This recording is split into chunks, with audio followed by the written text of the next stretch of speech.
Bonjour et bienvenue dans la revue de presse hebdo et audio du secteur retail e-commerce en France proposée par les Digital Doers. Nous sommes le 19 novembre 2021 et au sommaire cette semaine 5 articles. France, l'inflation a accéléré à plus 2,6% sur un an en octobre, à lire sur BFM TV. Comment les acteurs de l'e-commerce font-ils face au défi des emballages polluants, à lire sur French Web. Chacun sa route, chacun son parcours, à lire sur e-marketing.fr. Le consommateur devient infidèle quand l'article n'est pas en magasin, à lire sur les clés du digital, sous le titre « L'amélioration des commandes en magasin devient nécessaire ». Et enfin, le supermarché reste le lieu privilégié des achats du quotidien, à lire sur e-commerce mag. Je vous le rappelle, sur le site lesdigitaldoers.com, vous avez accès à une revue de presse qui rassemble les articles publiés dans la semaine sur les sites de news de notre écosystème. Vous pouvez vous y abonner pour recevoir chaque vendredi un digest de l'actualité dans votre boîte email. De cette revue de presse, je vous lis sans interprétation une sélection de quelques articles qui m'ont semblé pertinents à partager. Alors bonne écoute, évidemment, toujours sans coupure. France, l'inflation a accéléré à 2,6% sur un an en octobre, à lire donc sur bfm.tv.com en date du 16 novembre. Tirés par les prix de l'énergie et des services, les prix de la consommation ont augmenté de 2,6% sur un an au mois d'octobre. Les prix à la consommation donc ont progressé de 2,6% après 2,2% en septembre, a confirmé ainsi l'INSEE. Cette hausse de l'inflation résulte d'une accélération des prix de l'énergie, plus 20,2% après plus 14,9% en septembre, et des services, plus 1,8% après plus 1,4% sur la même période, détaille l'Institut national de la statistique dans son communiqué. Les prix du tabac ont eux aussi augmenté, au même rythme qu'en septembre, plus 4,8%, tandis que ceux des produits manufacturés et de l'alimentation ont ralenti respectivement plus 0,3% et plus 0,7%. Sur un mois, l'inflation atteint donc 0,4% après une baisse de 0,2% en septembre, confirme encore l'INSEE. La hausse a été une nouvelle fois tirée par les prix de l'énergie. Sur un an, l'indice des prix à la consommation harmonisée, qui sert de base de comparaison au niveau européen, a lui aussi accéléré à plus 3,2% en septembre, après avoir progressé de 2,7% le mois dernier. Sur un mois, il a augmenté donc de 0,4%.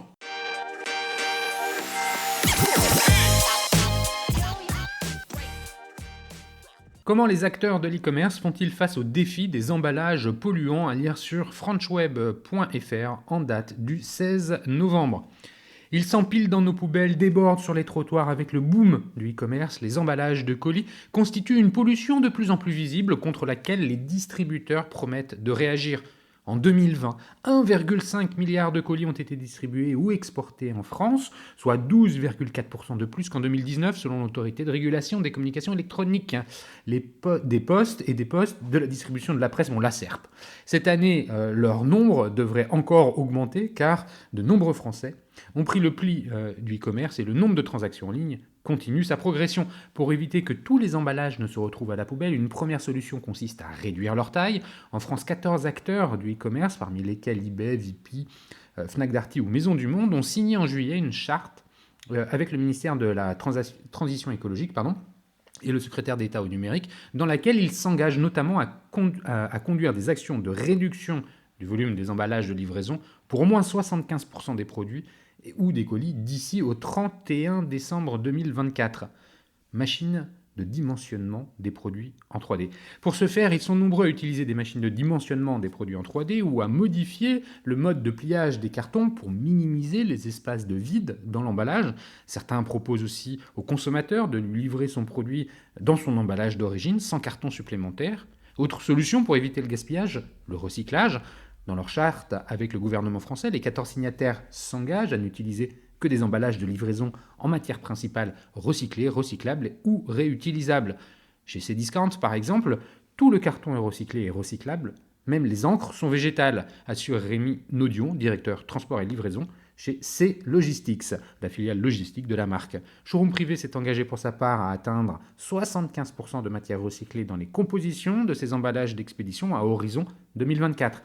Amazon a également annoncé lundi qu'il renonçait aux emballages d'expédition en plastique et les remplaçait par des sacs en papier ou des enveloppes en carton qui sont plus facilement recyclables. Avant de recycler, réutilisés. Reste que dans les faits, en 2020, seulement 64% des emballages en papier ou en carton ont été recyclés d'après Citeo, entreprise spécialisée dans le recyclage des emballages ménagers. Pour éviter d'avoir acheté certaines sociétés proposent donc désormais des emballages réutilisables fabriqués dans une matière résistante et lavable. C'est le cas notamment du finlandais Repack, du britannique EcoPack Solutions ou des startups françaises Oppo, Pop et Ipli. Recycler, c'est bien quand l'emballage est en fin de vie, mais c'est un processus énergivore. Donc on s'est dit qu'il valait mieux réutiliser, explique à l'AFP Anne-Sophie Raoult, cofondatrice de Ipli. Une analyse de cycle de vie réalisée par la société EVA a montré que son colis réutilisable avait moins d'impact qu'un emballage carton, même recyclé, après la deuxième utilisation. Pour favoriser ce nouveau mode d'emballage, La Poste a mis au point, fin octobre, un processus d'industrialisation des retours à vide. Vous prenez votre commande, vous repliez l'emballage et vous le mettez dans une boîte aux lettres jaune, dans une pochette pré-affranchie, fournie, et c'est réexpédié, nettoyé et remis dans le circuit. Dès la première utilisation, c'est moins 83% de CO2, explique à l'AFP Jean-Yves Gras, directeur général de la filiale Colissimo, qui a également conclu un partenariat avec Ipli. Cette solution reste néanmoins plus chère à l'achat. Un colis Ipli réutilisable jusqu'à 100 fois est facturé entre 1,65 et 1,95 euros aux e-commerçants, soit environ 10 fois plus qu'un emballage à usage unique. C'est ensuite au e-commerçant de choisir quelle part il fait peser sur son client.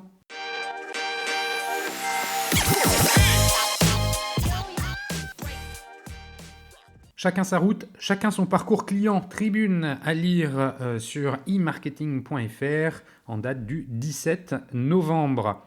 Face à des consommateurs toujours plus sollicités, les marques n'ont d'autre choix que d'affiner leur communication pour proposer des parcours clients les plus pertinents possibles, non seulement pour convertir les prospects en nouveaux clients, mais aussi et surtout pour fidéliser les clients existants.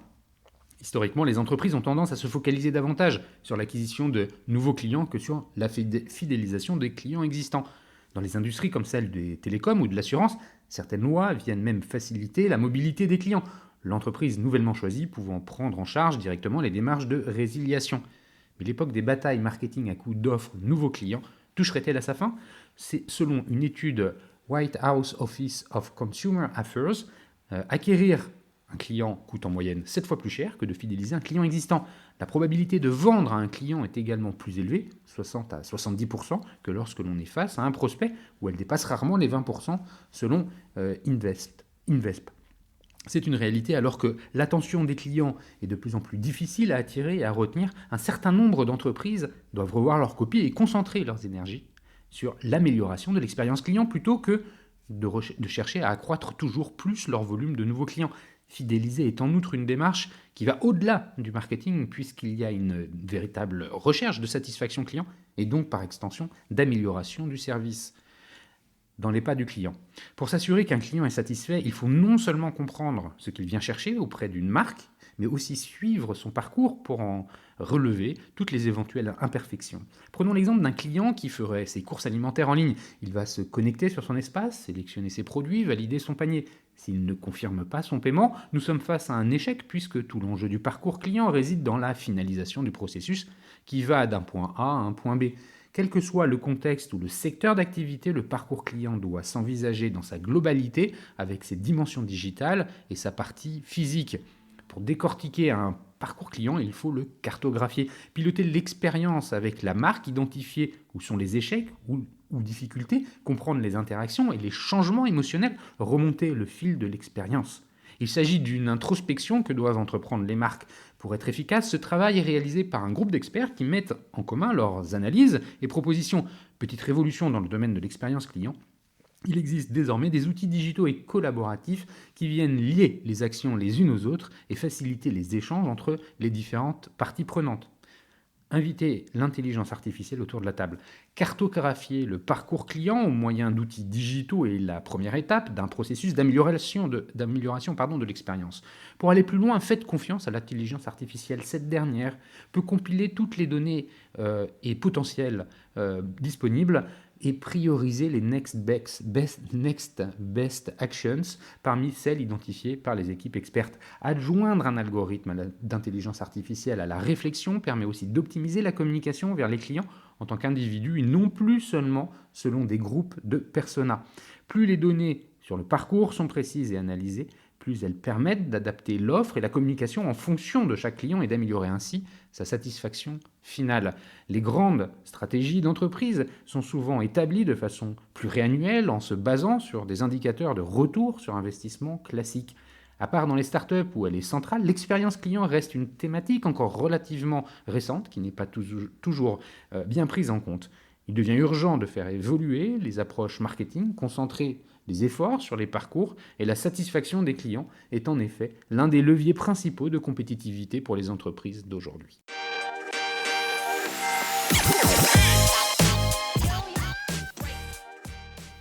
L'amélioration du traitement des commandes en magasin devient prioritaire. À lire sur les clés du digital en date du 16 novembre. Stressé par les contraintes sanitaires, mécontent quand l'article qu'il souhaite acheter n'est pas dans le magasin, le consommateur peut facilement aller voir ailleurs en utilisant son mobile. L'amélioration du traitement des commandes en point de vente est devenue essentielle pour le garder. La crise sanitaire a-t-elle changé durablement les habitudes de consommation ? Seuls 59% des consommateurs européens prévoient de faire plus souvent des achats dans les magasins physiques après la pandémie, selon une étude Zebra Technologies menée de juin à juillet 2021 auprès de plus de 5000 consommateurs, employés et décideurs du secteur de la vente au détail à travers le monde. Ce pourcentage est le score le plus faible par rapport aux autres catégories, par rapport aux autres régions, et il est bien en dessous de la moyenne mondiale puisque 2/3 des consommateurs à travers le monde prévoient de retourner dans les magasins dans les mois à venir. Un manque de confiance. L'étude met en lumière un réel décalage entre les opinions des détaillants et celles des consommateurs, notamment sur la question de confiance, un point crucial dans l'e-commerce. Plus de la moitié, 55% des détaillants interrogés, pensent ainsi que les consommateurs leur accordent une confiance totale quant à la capacité de leur fournir les articles commandés dans les délais. Mais selon l'étude Zebra Technologies, seuls 38% des e-consommateurs leur font confiance à ce point. Ce qui semble laisser croire que la majorité des consommateurs ont déjà vécu des expériences personnelles insatisfaisantes. Les employés des enseignes qui vendent en ligne ne sont pas plus rassurants. Seuls 51% sont convaincus que leur entreprise est en mesure de satisfaire les commandes online dans les délais. Si une majorité des consommateurs dans le monde avaient prévu dès cet été de retourner dans les magasins physiques, la plupart envisagent néanmoins d'y passer le moins de temps possible. Sur le plan sanitaire, la confiance sur les protocoles mis en place dans les magasins n'est toujours pas au rendez-vous. Cette crainte génère aussi de nouveaux comportements sur les choix de livraison. Les 3/4 des consommateurs ne souhaiteraient pas être livrés en magasin ou dans un autre lieu dédié, préférant une livraison à domicile considérée comme plus sécurisée selon l'enquête. Il est intéressant de noter aussi que la moitié des consommateurs effectuent des recherches de prix en ligne et que près d'un tiers vérifie les stocks des produits souhaités avant de se rendre dans le magasin, contre 19% qui le faisaient en 2019. Une tendance au showrooming désormais bien ancrée. L'autre point clé de cette étude concerne l'utilisation du mobile. Plus de 77%, dont la majorité étant des baby-boomers, déclarent avoir passé une commande depuis leur téléphone mobile et profiter des options d'achat via leur smartphone. Pour 35% des baby-boomers, il s'agit notamment de commander des repas avec livraison à domicile. Environ un tiers des consommateurs déclarent utiliser aussi leurs terminaux mobiles pour trouver des produits à prix compétitif ou parcourir des sites web ou encore dénicher des produits pendant leur séance de shopping en magasin. Et quand ils ne les trouvent pas, ils s'en vont. Plus de 70% d'entre eux confirment qu'ils sont récemment quittés un magasin en raison, le plus souvent, pour la moitié d'entre eux, d'une rupture de stock de l'article recherché. Pour ces usagers du smartphone, il est plus souvent rapide, pour 58% d'entre eux, d'effectuer leur propre recherche d'informations plutôt que de faire appel aux employés des magasins. De cet avis est aussi partagé par la majorité des employés, 64%. Les commerçants sous-estiment par ailleurs le nombre de clients en magasin qu'ils perdent, car ces derniers envisagent éventuellement de faire leurs achats chez les concurrents depuis leur mobile. Plus de 25% des consommateurs interrogés passeraient des commandes en ligne en click and collect ou avec livraison à domicile tout en faisant leur shopping. Une seule rupture de stock peut inciter un client en magasin à abandonner tout son panier sur le champ, surtout s'il peut passer une commande en ligne ailleurs et obtenir tout cela et tout ce dont il a besoin, explique Bill Inzeo, Global Retail Technology Strategic chez Zebra Technology. Préparation des commandes en ligne. Cette tendance à tout faire soi-même en autonomie et en mode omnicanal s'installe peu à peu et 84% des dirigeants du secteur du retail en sont conscients. Mais la technologie est aussi là pour éviter ce passage à la concurrence, ce qui n'est pas le souhait de la majorité des consommateurs. Plus de 6 personnes sur 10 déclarent ainsi qu'elles seraient prêtes à acheter des articles en rupture de stock dans un magasin, mais disponibles dans un autre de la même enseigne située à proximité ou capable d'assurer une livraison à domicile. Encore faut-il améliorer l'efficacité du traitement et de préparation des commandes en ligne. Cette question semble en tout cas devenue la préoccupation majeure des décideurs du retail, alors que les canaux de vente au détail se diversifient. Plus des 3/4 déclarent que l'efficacité des préparations de commandes en ligne est prioritaire. Près de 9 sur 10 confirment que leur entreprise recherche actuellement des solutions pour cette amélioration, pour l'emballage en magasin, ainsi que le traitement des commandes en entrepôt.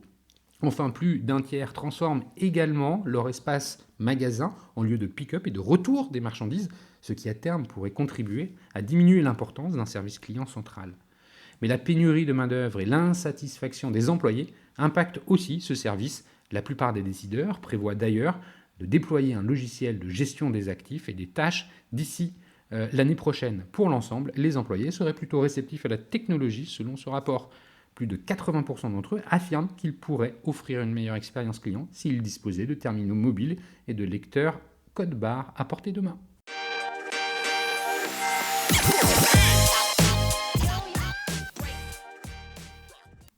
Le supermarché reste le lieu privilégié des achats du quotidien à lire sur e-commercemag.fr en date du 15 novembre.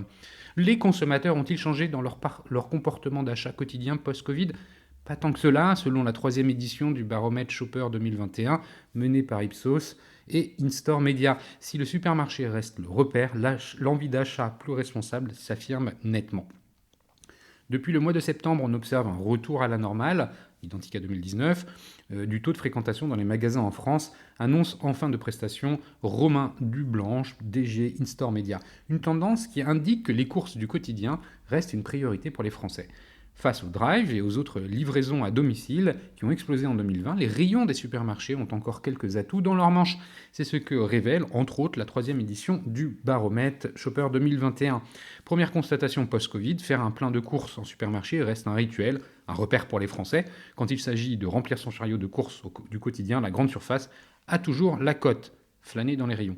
En effet, 92% des consommateurs interrogés font leurs courses au supermarché ou en hypermarché, puis 33% dans les commerces de bouche, 27% en proxy et 19% en drive, 7% en livraison à domicile. On y retrouve même du plaisir pour 56% d'entre eux et jusqu'à 64% pour les 18-34 ans. Une expérience qui s'est même améliorée en période Covid pour 41% d'entre eux.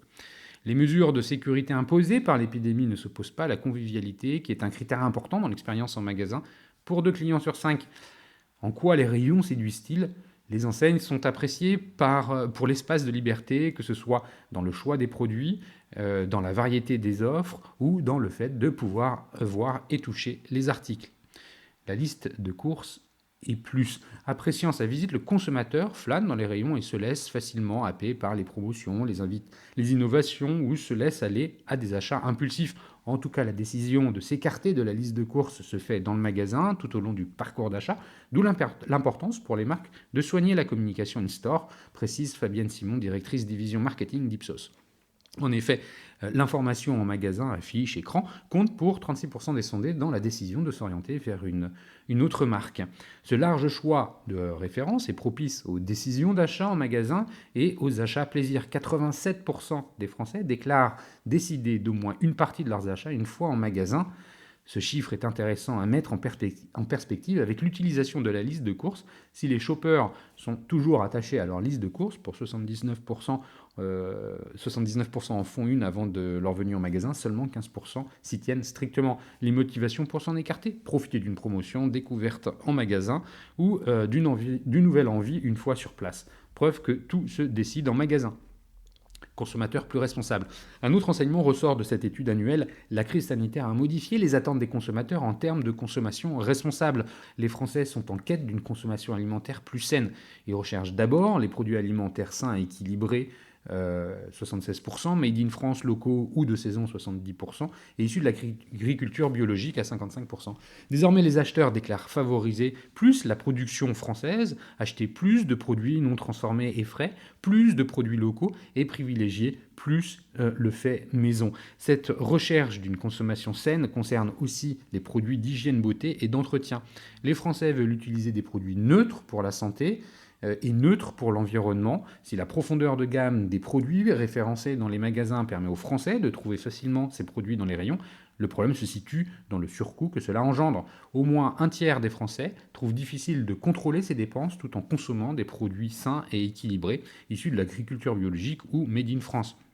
Près d'un Français sur deux rencontre des difficultés pour consommer des produits d'hygiène beauté et d'entretien neutre pour la santé et l'environnement. C'est pourquoi seuls 4 Français sur 10 se disent prêts à payer plus cher pour des produits respectueux de l'environnement ou pour des marques engagées et responsables.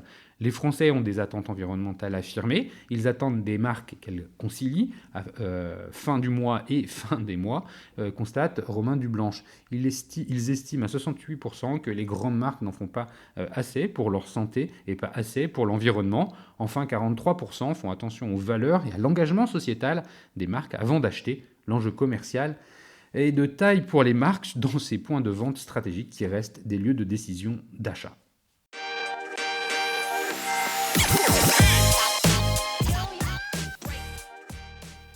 Et voilà, c'est fini pour cette semaine. Merci de m'avoir écouté. N'oublie pas de vous abonner à la revue de presse sur le site lesdigitaldoers.com. Si vous aimez l'exercice de cette revue de presse Retail e-commerce dans sa vision audio, n'hésitez pas à me le faire savoir en m'envoyant des messages sur LinkedIn et mieux encore en la faisant connaître autour de vous. Enfin, un dernier message d'auto-promo avec les Digital Doers. Je produis des chaînes de podcasts thématiques pour les prestataires de services de notre écosystème. Donc, si vous souhaitez animer la prise de parole de votre marché, c'est l'occasion d'inviter des clients et des prospects à venir converser avec vous autour de votre proposition de valeur.